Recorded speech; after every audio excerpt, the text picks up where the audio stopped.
안녕하세요. 오늘 공휴일이네요. 어린이날인데 우리 어린이날에도 아침 묵상은 변경 없이 우리 진행하겠습니다. 오늘도 아침에 뵙게 되어서 너무너무 감사합니다. 자, 우리 5월 5일 수요일 아침 묵상하기 전에 우리 기도하겠습니다. 오늘도 하나님께서 말씀해 주시고 이 하루 잘 쉬고 또 말씀 붙잡고 기도하며 삶이 기도고 기도가 삶이게 해주십시오. 우리 함께 1분 정도 마음을 모아 기도하겠습니다.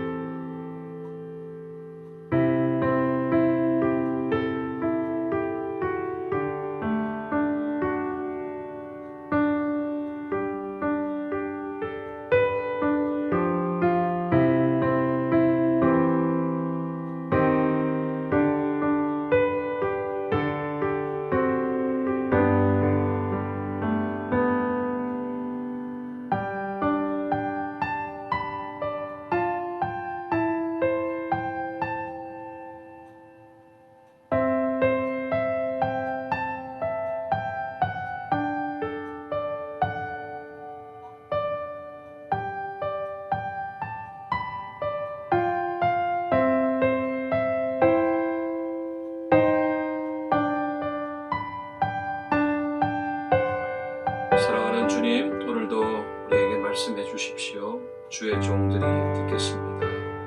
예수님 이름으로 기도합니다. 아멘. 자, 오늘 우리에게 주시는 말씀은 창세기 31장 1절에서 16절까지의 말씀입니다. 창세기 31장 1절에서 16절까지 말씀이고요. 저는 말씀의 제목을 라반이라는 존재 이렇게 정해보았습니다. 자, 라반이 그렇게 긍정적인 인물은 아니지 않습니까? 라반의 존재가 우리에게 어떤 의미인지 살펴봅니다. 1절에서 16절까지 조금 속도 있게 읽겠습니다. 야곱이 라반의 아들들이 하는 말을 들은즉 야곱이 우리 아버지의 소유를 다 빼앗고 우리 아버지의 소유로 말미암아 이 모든 재물을 모았다 하는지라. 야곱이 라반의 안색을 본즉 자기에게 대하여 전과 같지 아니하더라. 여호와께서 야곱에게 이르시되 네 조상의 땅 네 족속에게로 돌아가라. 내가 너와 함께 있으리라 하신지라. 야곱이 사람을 보내어 라헬과 레아를 자기 양떼가 있는 들로 불러다가 그들에게 이르되 내가 그대들의 아버지의 안색을 본즉 내게 대하여 전과 같지 아니하도다. 그러할지라도 내 아버지의 하나님은 나와 함께 계셨느니라. 그대들도 알거니와 내가 힘을 다하여 그대들의 아버지를 섬겼거늘 그대들의 아버지가 나를 속여 품삯을 10번이나 변경하였느니라.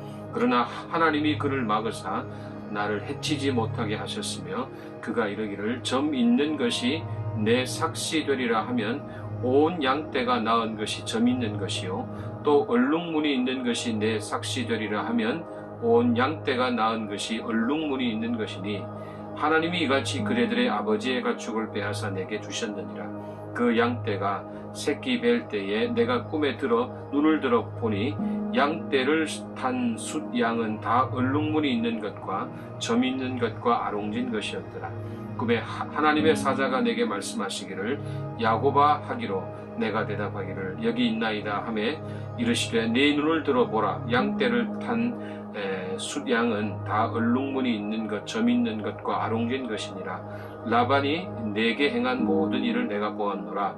나는 베델의 하나님이라. 네가 거기서 기둥에 기름을 붓고 거기서 내게 서원하였으니 지금 일어나 이곳을 떠나서 내 출생지로 돌아가라 하셨느니라. 라헬과 레아가 그에게 대답하여 이르되 우리가 우리 아버지 집에서 무슨 분깃이나 유산이 있으리요. 아버지가 우리를 팔고 우리의 돈을 다 먹어버렸으니 아버지가 우리를 외국인처럼 여기는 것이 아닌가. 하나님이 우리 아버지에게서 취하여 가신 재물은 우리와 우리 자식의 것이니 이제 하나님이 당신에게 이르신 일을 다 준행하라. 아멘.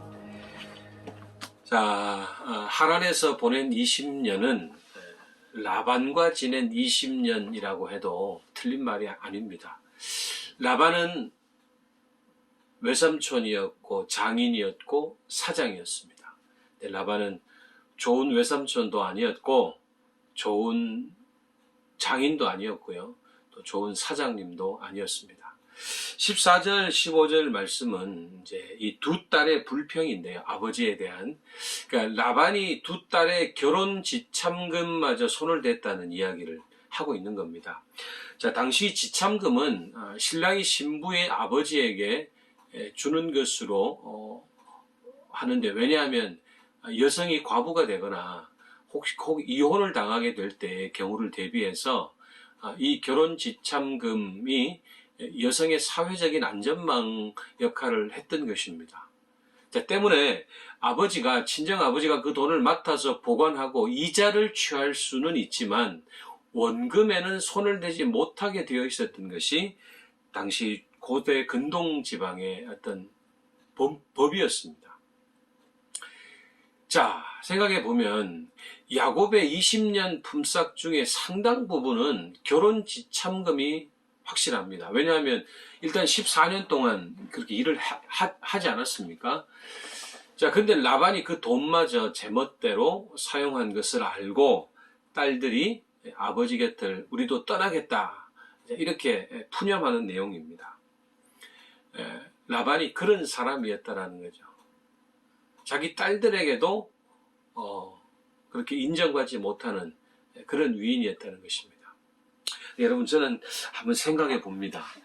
만약에 야곱이 친절하고 아주 자상한 장인을 만났더라면 어떻게 됐을까? 저는요, 어쩌면 야곱이 그러면 더 교활하고 더 영악해지지 않았을까 하는 생각이 들어요. 그게 원래 야곱이었잖아요.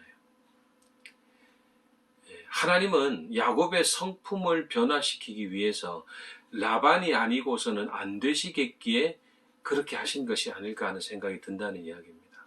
라반의 존재는 야곱이 하나님께로 가는 길이자 야곱이 열어야 될 문이었다는 것입니다.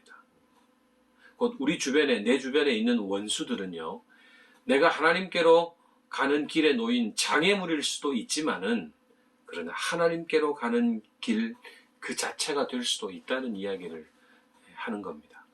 때로 우리는 내 주변에 버티고 있는 나를 힘들게 하는 내 원수와 같은 그런 사람들을 내가 그들을 변화시켜야 되는 역할, 사명도 해야겠지만은 반대로요, 원수들도 나를 변화시키는데 큰 역할을 한다는 것을 우리가 인정하고 살아야 돼요. 그게 우리 믿는 사람들의 마음가짐이에요.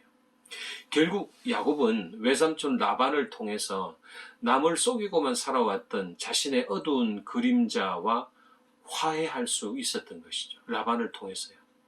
곧 라반이란 존재는 야곱을 변화시키기 위한 하나님의 지혜요, 하나님의 모략이었던 것입니다. 요즘 나를 너무도 힘들게 하는 원수 같은 존재가 우리 주변에 다 있지요. 근데 여러분 꼭 기억하세요. 그 원수가 마냥 내 삶을 힘들게만 하는 존재는 아니라는 것을요. 변장하고 찾아오는 하나님의 축복임을 기억하시는 저와 여러분의 삶이 되시기를 바랍니다. 이런 마음 가지고 산다는 거 쉬운 거 아닌 거 잘 압니다. 어려워요. 그런데 내 주변에 있는 나와 껄끄러운 관계에 있는 그 사람이야말로 내가 하나님께로 가는 지름길이라는 거 기억하시고 오늘도 그렇게 긍정적으로 해석하며 승리하시는 그런 휴일 되시는 그런 귀한 날 되시기를 간절히 축원합니다. 두 가지 기도 제목입니다.